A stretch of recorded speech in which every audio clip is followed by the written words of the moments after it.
ভাইজান ওই বাজারে শার্ট প্যান্ট বানাইতে দিছি তো, শার্ট প্যান্ট আনতে যাইতে হবে।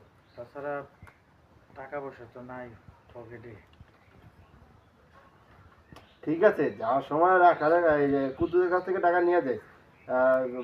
আমি বইলা রাখুন জামা প্যান্ট পরা বেশি পুরাঙ্গিরি করলে চলবো না, পড়াশোনাও করবি ঠিক মতো। আবার আরেকটা বল বেটা যাই রোল রোল অ্যাকশন।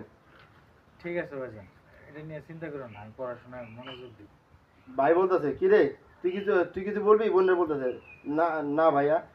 ভাই বলতে না না তা না, তুই কিছু বলবি। নতুন ভাবি বইলা লজ্জা পাইতেছ, তুই একটু পেটুক আসো আমি জানি না। পাঠায় দিমনে তোর মুগলাই, তুই সাহায্যে পাইছ মুগলাইয়ের মধ্যে। শুনলাম ওই দিন রহুলের মুগলাইতে দোকানে মুগলাই কিনতে আইছিল, খাইতে যেতে এর মধ্যে তেলাপোকা পাইছিল। বোন বলতেছে পাইলে পাক, আমি তেলাপোকা হালাই খামনে। হাসতেছে, মার কাছে বলতেছে তোমার কি লাগবো? আমার কিছু লাগবে না বাজার, ওই বাসের মধ্যে একটু গ্যাস ছাড়া দেয় তো, তুই আমার জন্য একটু গ্যাসের ট্যাবলেট নিয়ে আসিস। আচ্ছা গ্যাপ আছে আমি এসে দিচ্ছি ওকে বলছি